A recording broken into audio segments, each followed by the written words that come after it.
self-esteem, they get acceptance, they get the male bonding, which they don't get at home because the men are not in the families that often. Everything they should be getting in a family, they're getting on. 50% of the youth in this community did not finish high school. Now, those statistics were true in the year that JR was born. They're certainly no better today. The opportunity for JR, just to run out his front door and have all the other kids waving at him as he runs by is gone. He's living in a half of a war zone.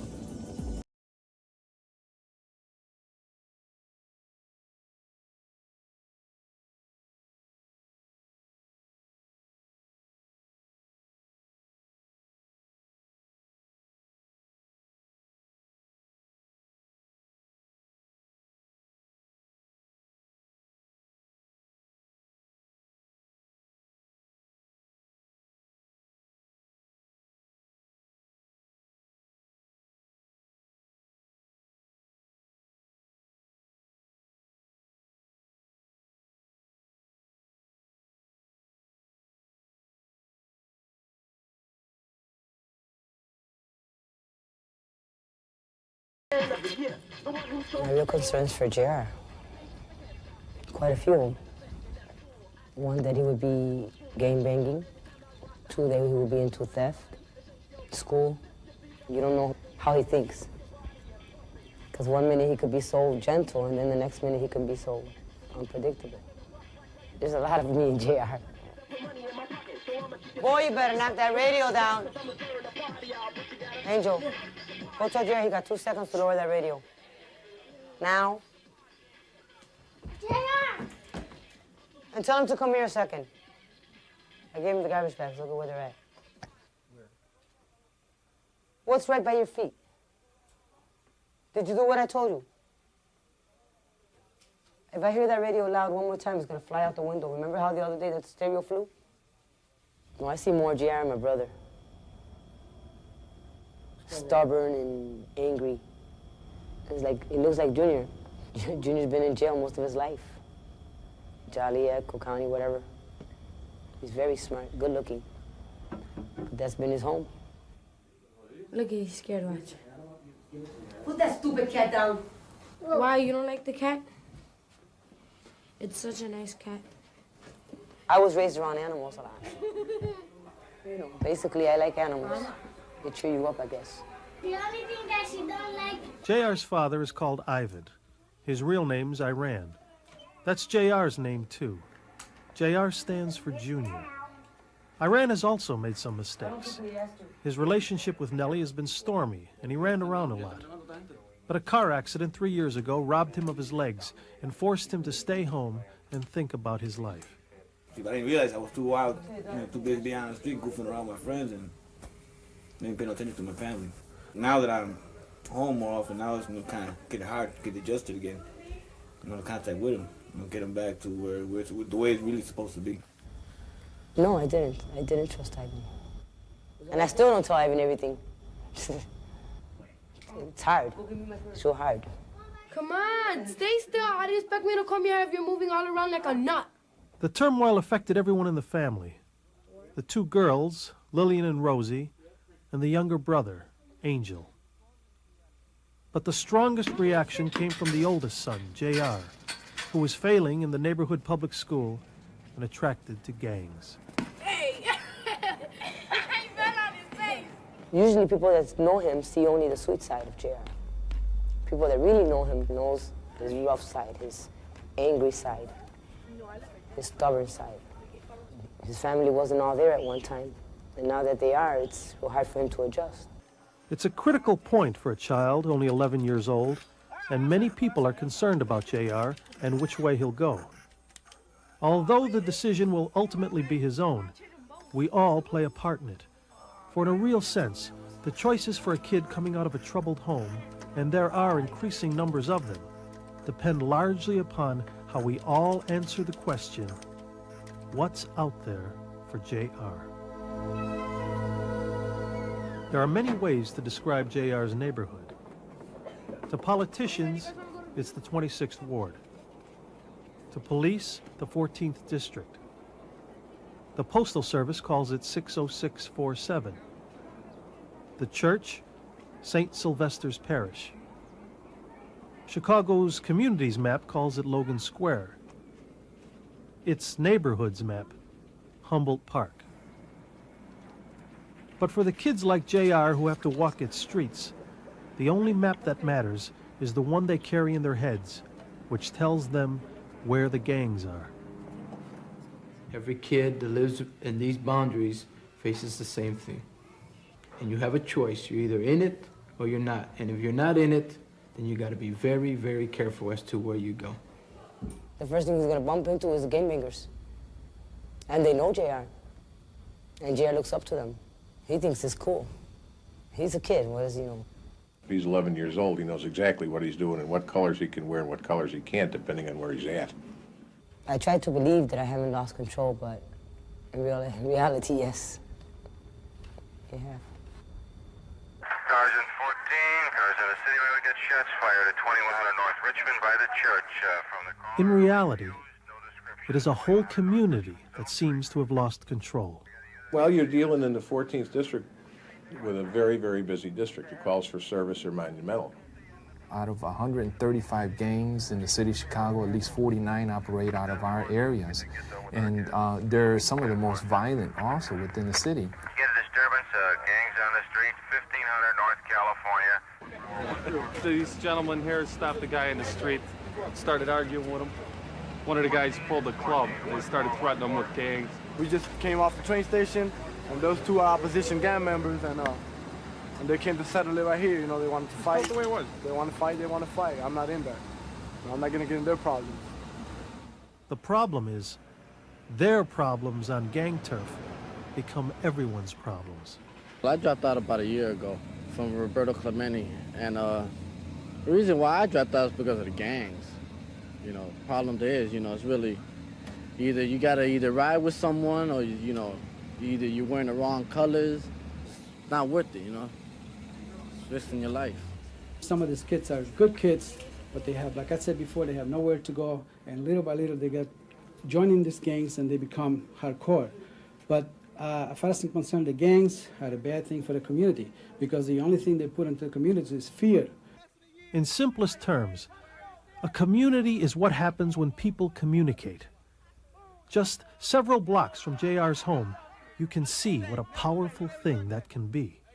Okay, what corner is this over here? We're at Evergreen and Washington. Probably, you know, one of the hottest corners in the city right now. There's a lot of drug dealing. All the kids in the gangs were hanging around. So what happened? Well, a few of us got together and we set up the lights, got some across the street, some here to shine all over the street, and it got to where the police came around and saw them where they were hanging around at it. They don't hang around here no more. So nobody likes to commit crime under a spotlight. The police can't solve the drug problem at all, but we can move them out of a neighborhood with the cooperation of the people of that neighborhood. Gangs may seem like a remote subject to some, an urban or a minority problem not relevant to their lives. But in fact, gangs are just the most dramatic illustration of what happens when community breaks down and children begin forming their own institutions to meet their needs. When kids are better organized than adults, you end up with a Lord of the Flies kind of society. And this is what is happening in large tracts of Chicago and increasing segments of the suburbs.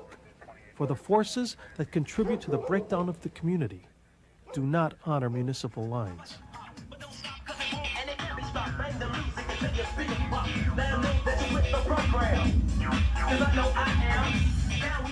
A year ago, the Elmhurst YMCA started a Friday night dance which has attracted hundreds of teenagers from throughout the area. Also, no fighting if there are any fights. A growing concern at these dances is how to deal with gangs and fights. On this evening, a gang did show up and cast a pall over the dance floor for a while. One gangbanger tried to pick a fight with a local youth who was wearing the wrong colors. You fucking stay in here, shit's gonna fucking start in here, all right? I'm not fucking having anything in here. They were escorted out without incident, and the dancing resumed. But a point was made. It doesn't matter where a child lives. If he's not getting clear and consistent signals from the adults around him, he's going to be confused. JR is a case in point. He thinks he's tough. I told him today about wearing green and black, and oh, I don't always wear green and black. That's all he wears up here is green and black. That's the Cobras around here.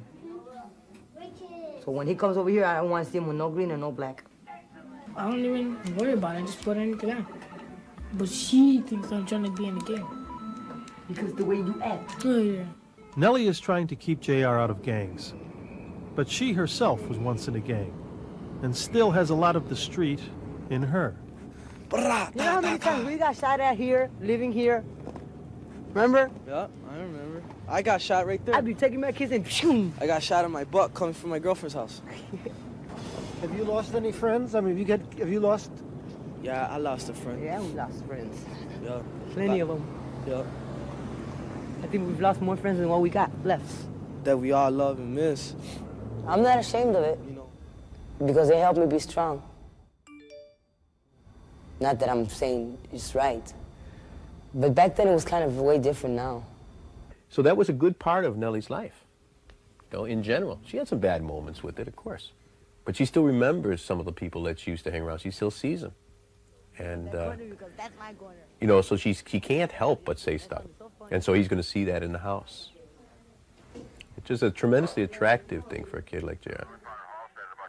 The police tell you that gangs have increasingly become economic enterprises involved in the highly lucrative marketing of narcotics. Although many of the gangs today are in fact run by adults from prison, their survival depends upon the constant recruitment of youngsters. They know whether or not you got one parent at home. They know whether or not you got two parents at home. They know whether or not you're on public aid. They know whether or not you're failing in school. They know whether or not you're a runaway. They know whether or not you break curfew violation every night. They know whether or not you've been shoplifting, been caught. So they have a pretty good background on you. You know, the gangs are very organized about their recruitment. They're very systematic, and whether you're recruiting for a gang or for Harvard University or for IBM, you know, you have a strategy and you recruit, and if you're a recruiter, you know what you're after. I don't think we compete very hard as a community. The fact is, despite the obvious dangers and parental warnings, many kids like JR continue to join because the gangs are satisfying some of their most basic human needs not being met in their families. They get self-esteem, they get acceptance, they get the male bonding, which they don't get at home because the men are not in the families that often. Everything they should be getting in a family, they're getting on the street. That's why it's so hard to pull them off, because that pull is just too strong. It's human nature. It's things that everybody needs. JR is enchanted, as many kids his age are in those neighborhoods. And he sees kids on a corner who are, you know, openly, you know, representing gangs and fighting. And that's exciting for a kid that age. The other place that kids' needs might be met, the community at large, is also failing them. For a lot of kids, gangs become the only community they really know about, and you know, it has been said many times, people have a need for a sense of roots, a sense of belonging in something larger than their immediate family, and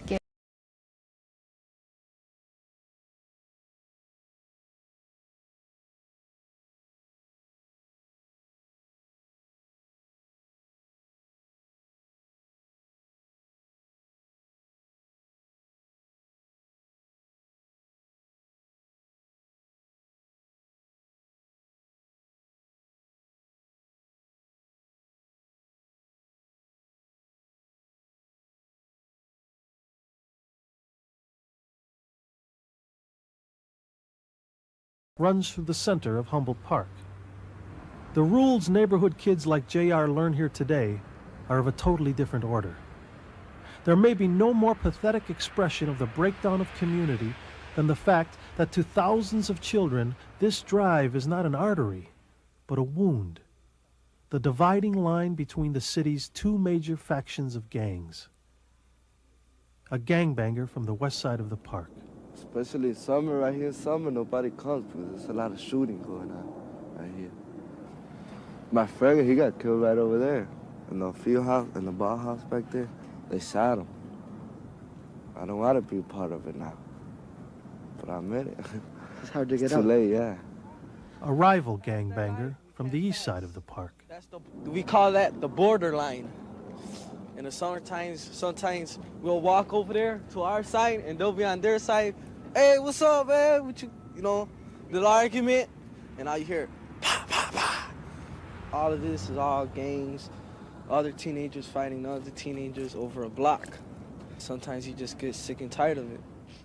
Because JR lives east of Humboldt Drive, even though he's not in a gang, park programs are practically beyond his reach. The issue here is that where it falls. Okay, if the kid wanted to go to the library that's on the east side, that lives in West Humboldt Park, he couldn't go to the library to learn. It's the same thing, it's just wherever it falls. The library's about 2 blocks from JR's home, just around the corner from Humboldt Park. These kids, they don't have no place to go. They just coming to here because they need to be someplace safe, you know? And it's really sad. Last summer, a teenager shot several innocent children when he chased the rival gangbanger into the middle of a YMCA soccer league. Thank God he wounded him in the legs because he was shooting down. And as a result, we now have to bus these young people all the way over here to North Avenue and Halsted to the new City Y so that we can finish the soccer season. I grew up my whole life in this one whole area, 25 years in this whole area. I mean, without even really seeing the world, you know? Izzy Garcia, who broke away from the gang life in the corner when he began working for the YMCA, now sees how limiting that world was. You know, it feels like I'm getting out, you know, not like I felt trapped. You know, right here on this map, this may look big, but believe me, I know that's a small area. I don't know how they made it look so big on the map, but it's very small. Izzy's world is JR's world. It may seem small, but the forces that helped shape it are not, and they are of concern to us all. In America today, 4 of every 10 black and Hispanic children live in poverty, and of these, 63% never finish high school. More significantly, half of all children born in America this year will live in a single-parent family at some point in their lives. Although the breakdown of community affects us all, it's safe to say that nowhere has its impact been greater than in the family, and nowhere is American society more reluctant to intrude. Just before turning 18, pregnant and unwed, she applied for public aid. They're saying that I'm not qualified, and they left me like, what, 4 to 6 months without any income. Her grandparents, who were preparing to retire to Puerto Rico, refused her any help. They figured, you know, like they always said, it was your mistake, you deal with it. Feeling abandoned and forlorn, with a new baby, no family, and no source of income, a year and a half after dropping out, Nellie ended up next door to Clemente High School, in the mental health ward of St. Mary's Hospital, the victim of a failed suicide attempt. OD'd on a whole mess of pills. Did you really want to take yourself out at that point, you think? Or? No, I think I was just trying to hurt the people around me, more or less. I knew they weren't going to let me, you know, maybe I knew, I don't know, because I did a pretty good job, I almost made it. She then met Iran, fell in love, and had 3 more children, starting with JR. I want to stop the mistakes that I figured they made with me. I won't do them with my kids. You know it's there, but it shouldn't get in the way, even though sometimes it does, but it shouldn't. It's very hard.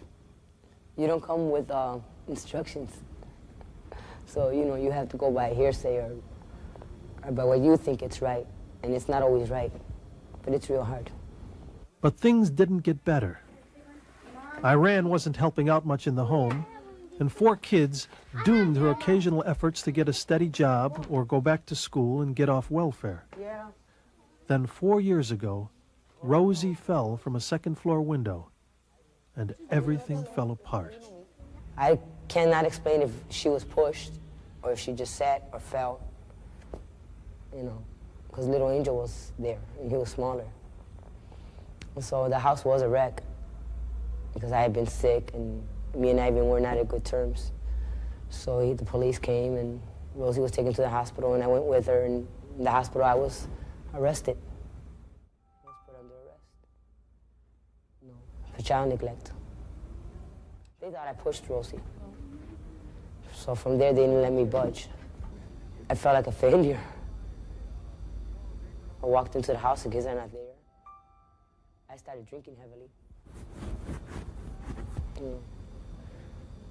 Among other little things. Charged with neglect, the children were taken away from Nellie for 9 months. Not everyone thinks this was an appropriate solution.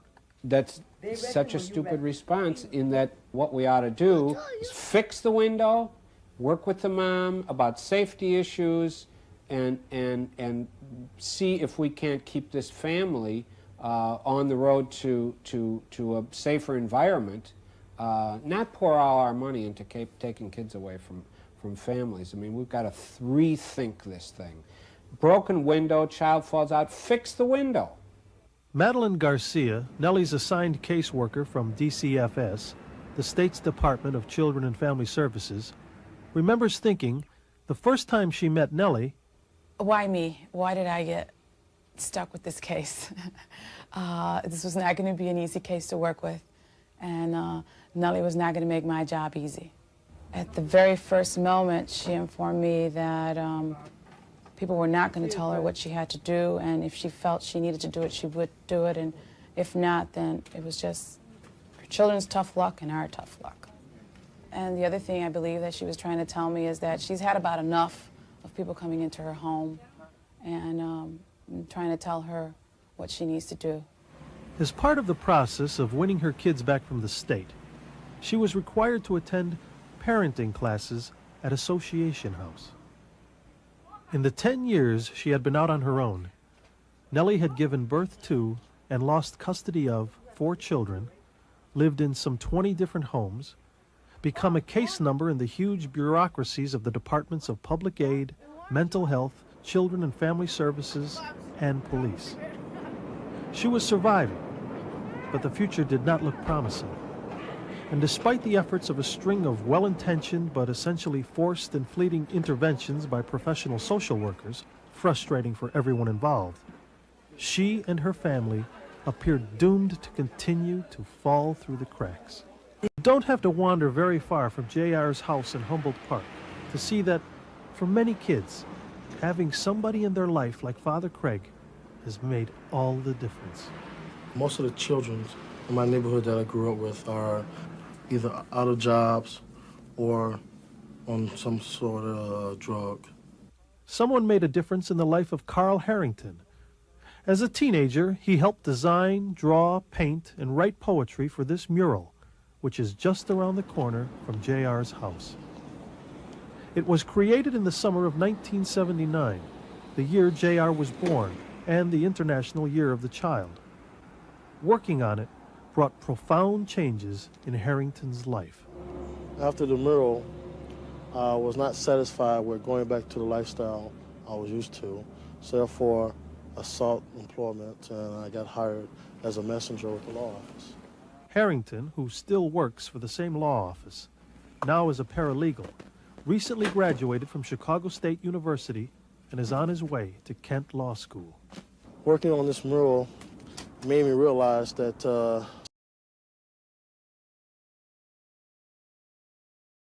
myself and made an effort. John Weber oversaw the mural project. For many of these young people, it might have been the first major thing that they had actually seen successfully through to completion. Now, I don't think there's anything that builds success better than success. Someone made a difference in the life of Esmagde Cristia, commander of 250 officers in the 14th Police District.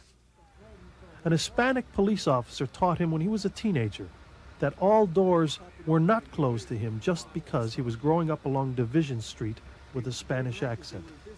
It was amazing because, you know, in those days when this officer was speaking to me, he also had a Hispanic accent. And that was always one of the complexes that I had. I was afraid to move forward and challenge things. But I realized that he had done it, so I went after it, and I hope I could do the same to other kids.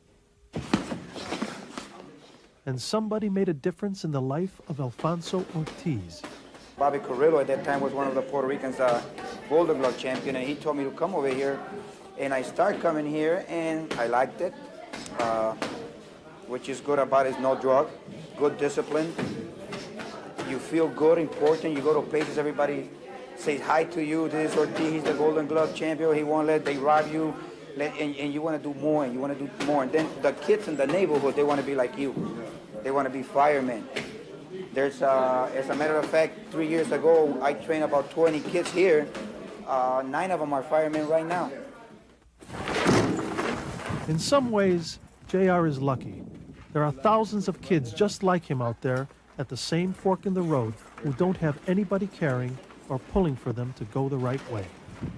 The critical question for us as a community is, what can we do to help all of our kids thrive, especially those who may not be getting everything they need at home? What does it take, in other words, to produce a healthy human being? The kid needs one other human being who invests no holds barred, who believes in that kid and who'll stick with that kid.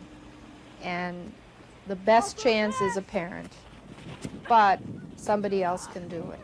Simply put, what we have to do is find more ways to increase the chances for kids coming out of troubled homes to make contact somewhere in their lives with caring adults. It could be a minister, it could be a playground leader, it could be a drama teacher, it could be a choir leader. These are all possibilities, and in some communities we don't have that, and we have to provide the kinds of opportunities for kids where we may have to, in effect, make up for it. Will JR end up being a success story? There are some hopeful signs. Nellie registered for classes at St. Augustine College this spring and is taking courses toward her high school degree. She wants to be a social worker and get off welfare. How did you find out about the school? My girlfriend comes here. After more than 2 years of waiting, Iran finally headed back to the hospital to be fitted for a prosthesis.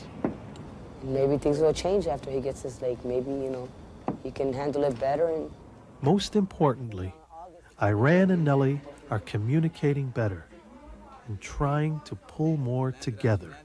I think it's more that the parents aren't always able to assure the kids that they really still do love them and not to worry about this. Be secure because we really still are tight. Because look, this has been 12 years. I mean, we may be yelling at each other and everything, but we've been doing this for 12 years and we always come back to each other and we don't have anyone else. See, that's never happened where they've gone off and lived with somebody else. It's, it's stormy, but it's steady. Things are looking up for the younger kids.